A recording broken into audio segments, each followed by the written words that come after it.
joining me today. Well, we are in for a long video today. That's because this is going to be a scrap busting video. Now, I tend to like to keep things fairly organized because I have a small space and I just need to make that work. And that usually means I don't have a whole lot of space for scraps or, things that don't have a home. And so I, every now and then, need to have a really good session. And today's one is going to be a little bit different for me. I pulled out some various bits and pieces onto my table, and this is absolutely something that you can do at home. You don't need anything specific. This is what I have to play with. I've picked out a few sort of laces, a few random ribbons. There's sort of this burlap ribbon that I got here that I haven't used. I picked this up in an op shop here. And so I thought that that could be fun to add to my crafting. I actually thought it would be fun to add with gel printing as well. I have some random lace borders that I have die cut just out of paper. I have random pieces of actual, I guess like textured paper. Some of them are a little bit more fabric-y than others. Again, I picked these up secondhand, so I don't know where they came from. They've been in my stash because I thought they would be great, but I haven't used them, so today is the day. So I have a stash of those. I have a couple of doilies. I have some cheap and cheerful ribbons that I picked up as well. I also have some die cut pieces, like things that I have die cut or scraps of patterned paper that I thought were too cute. These ones were cut out of some topper pads, and this one's just a paper pad. This one has die cut butterflies that have clear embossing powder over top. Again, embellishments that I have made that I just didn't end up using on a project. This one is like a lace butterfly. I have some fabric.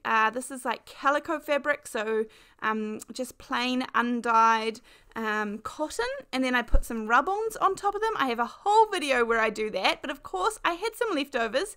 And then these are just random die cuts that I have coloured at some point and run through embossing folders. I have some vellum, some random shapes of vellum. But then this is what sparked my little crafting session today, is these tags that I had cut out for another project. Now, I cut these out of a tag set from Woodware. This is the tag trio, I think it's called. This was actually a freebie set from scrapbook.com, and I absolutely love it. I think it's been discontinued. They do have another tag set from Woodware that at the moment I think is on clearance. That is also a good one, but of course you can make your own. And so here, all I do, it is so simple, is I just create a rectangle of any size that is going to work for what I'm doing. I tried to make it a similar-ish size for what I already had. I cut off each corner, I flip it around so I get the corners perfectly even, grab a hole punch, punch out the top. I used my tiny little hole punch and then realized I wanted it to be slightly bigger to match the others. And so I punched out I think it's the 1/4 inch one. I like to round the corners a little bit, and there you have your own tag. So you certainly don't need a die, but given that this was a freebie, it has sat and I absolutely love it. Now, the reason I forced myself to use it is because the paper pad that all of these bases came from was one that I have been hoarding because I can't handle cutting into it. I was struggling with using these. I just want to hold on to it and look at it, and I did that for a little while, for quite a while. And now it is time to use it. So this is from the Watercolours and Scribbles set here, and these are just, I don't know why, they just are absolutely gorgeous, and I find it so hard to cut into gorgeous papers like these. It's a very eclectic mix of papers, and they're bright, and they are, yeah, I think these are really inspiring. So anyway, I'm going to use some of them. There are more than one of each sheet, so I should be fine doing this. Anyhow, I have cut some of these out previously, and today is the day to use them. So I'm going to sort of move my mess to the outer pieces here and walk you through a little bit of my thought process. Now, part of this process is actually less thought and more doing. Sometimes it's easier just to not get caught up in decision making and just, do it, basically. I am going to share a lot of my tips and tricks and thinking along the way. Now, these bases are quite colourful, I would say. So that does mean that I have quite a lot of neutrals. I have quite a lot of whites and beiges and all those sort of plain-ish colours, or just a block of colour that are going to work well on top of here. Now, you sort of have to come to grips with the fact that you are going to cover up some of this gorgeous pattern, and that's okay. But I decided that this vellum, I think this comes from the Vintage Label set. I really do like the vellum look, except for I just hadn't used it. It had sat in my pile for so long, and worst case scenario, I cut out another one for another project if that's what I need. But I may as well use these up. So I have used this as a cover. Now we are going to create some tags that I tend to use more for birthdays when I have a gorgeous little gift wrapped up. I quite like wrapping it up in some plain brown paper. Some people call it butcher's paper. You can recycle brown paper bags, and then I try and recycle some ribbons, and I will pop a gorgeous ribbon around it, and then popping on a sweet tag like this can just be that little color pop as well. It's just a really easy way that I have found I don't have to store lots of wrapping papers. I'm not just going through lots of wrapping paper. And so that's why I create these tags. Now this is some Tim Holtz ephemera, and while I'm cutting, I may as well cut out a couple of these. This ephemera is relatively thick, and I quite like using these as a base if you have some paper that is not as strong. In this case, I really didn't necessarily need it for strength, but I did need it to cover up the vellum that was on the back there. And I like the fact that it's a nice light color because I can write a little birthday message on the back. These tags are big enough that I can pop a gift card in if I want. I'm creating a little pocket on the front of each one of these gift tags.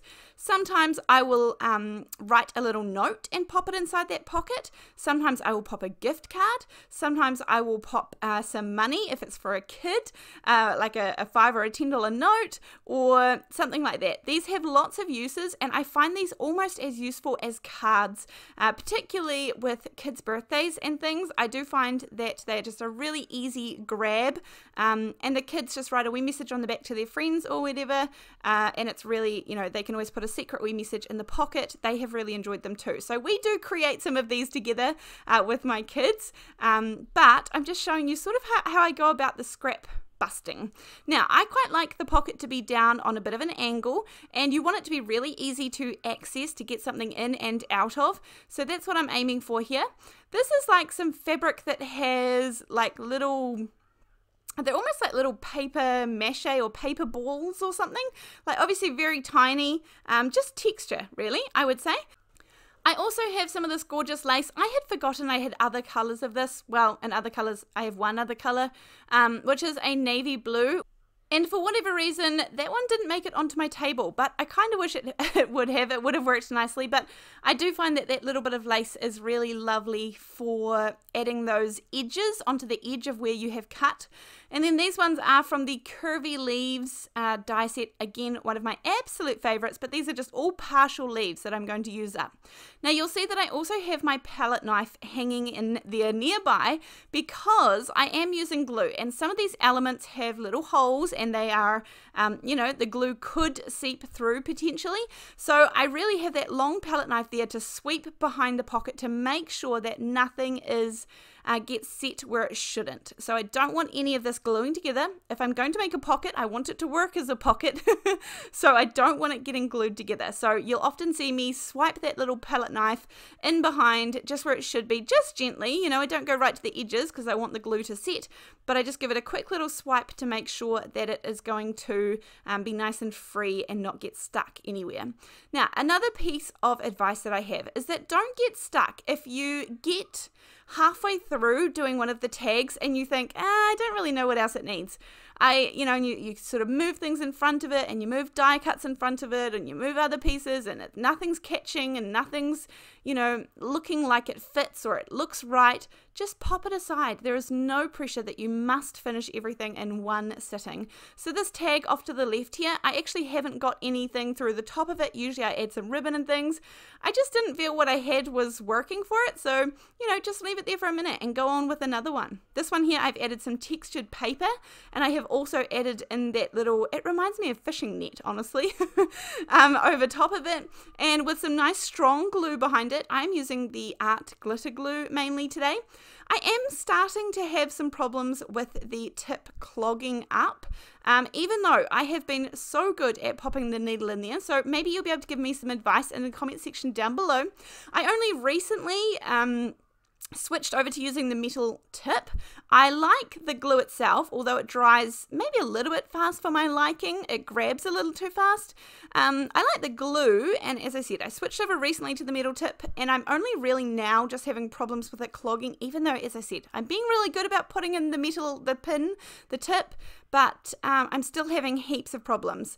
So I might move back to my matte medium. I've sort of used both of them, but I've been swaying back in recent times to move back into my matte medium. We'll see. Any tips, let me know. Right, I've got a few of these done, and now I'm going to keep moving on. I'm actually going to use the other tag here I cut from the Tim Holtz ephemera. I'm going to use that in front of this other one. Now that was a little bit too high, it covered up a little bit too much pattern.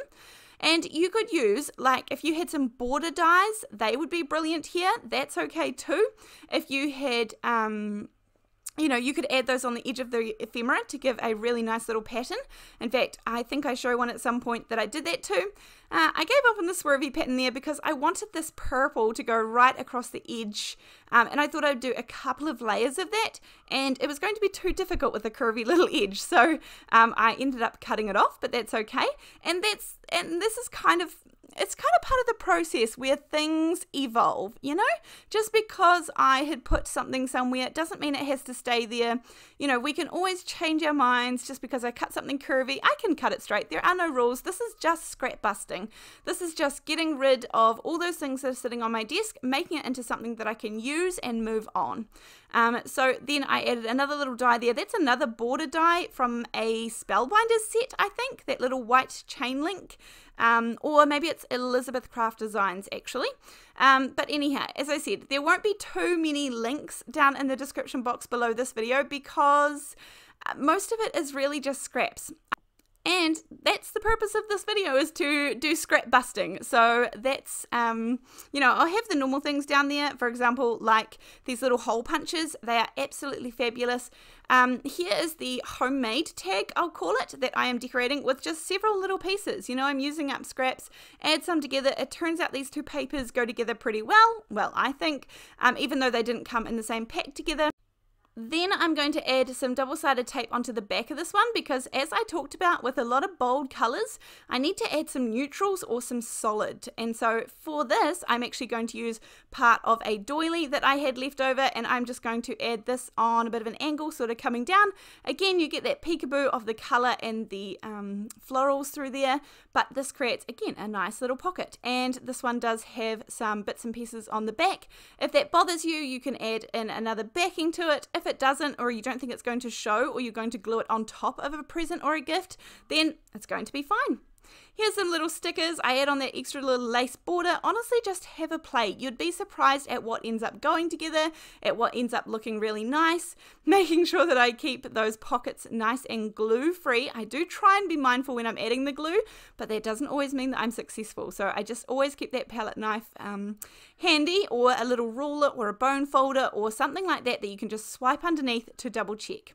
And then I've got a nice neutral little ribbon to go through the top here as a tag holder. Sometimes I use this ribbon to tie it onto the gift. Sometimes I don't. Sometimes it just becomes decoration. Then I have this Simple Stories Christmas one here. Now, you could do this for Christmas, absolutely. I mainly do these for birthdays, although I have done probably more Christmas bits and pieces than I've ever done this year. And I do feel a little bit organized. I feel like I'm on top of it, I think. So anyway, I'm just cutting out a little mini tag from this set. This is a gorgeous paper pad from Simple Stories, and you could back it there on a little bit of solid color. I thought that would look nice too, but I'm going to keep this pretty bulk free since I am going to pop it inside the pocket. I cut out 2 of those tags.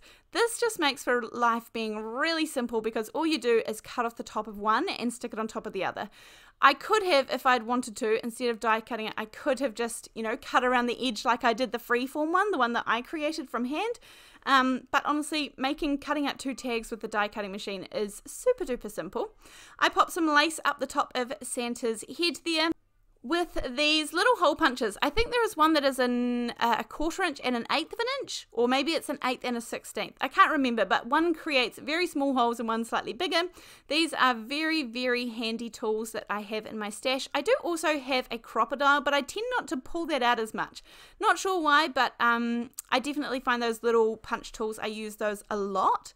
And then I have the twine there that's sitting beside me. I just pull apart all the individual strands, and it has some gold fleck going through it as well, and then I put them all back together again just for a little bit of a different look. And then this is like a wee mini tag that is going to go inside my larger tag. And this one I can write on the back of, and it's a message that can't be seen unless you take the tag out. I go around the edges with the art glitter glue and pop this one down onto the colourful base. So this is a really nice way that you can do them for Christmas. You can add little tags on and personalise them for family and friends, or you can just do them for birthdays and special events where you plan to attach it to a gift. I often find these really good for staff at the end of the year, or colleagues when you are giving a gift or a holiday, you know, something for the holidays, whether that be like a bottle of wine or whether it be a box of chocolates or something like that, and then you are able to just add a wee tag on there where you don't need to say too much, you don't need to write too much, but it's just a nice wee tag, you know, a to and a from and a Merry Christmas or a Happy Holidays. Right, we are keeping going because, as I said, at this point you really just keep going. There are so many different options that you can put together, and this was just a scrap busting session.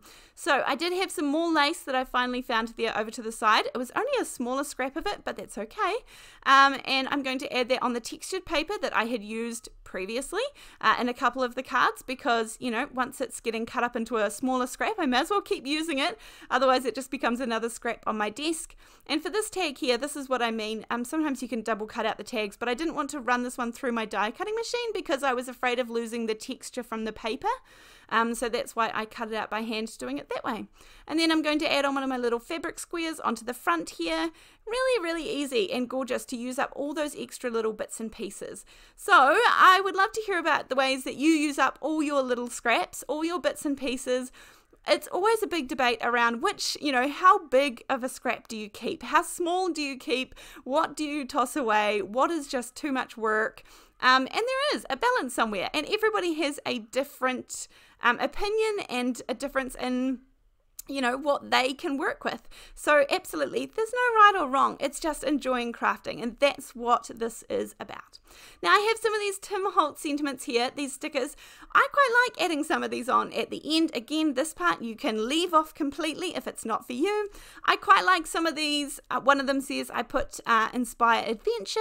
I've got some photos of these at the very end where you can see them a bit more close up and see some of the finished tags. But I hope you have enjoyed this video. I hope it's inspired you to create some. Get out your stash, get out your scraps, and let's get rid of them. Let's move them on, let's repurpose them, and of course make them look beautiful in the process. So thank you so much for joining me. I truly appreciate you being here. Let me know what you think of this project and if it's something that you could take on or that you already do. Other than that, thank you so much, and I can't wait to see you in the next video. Take care. Bye.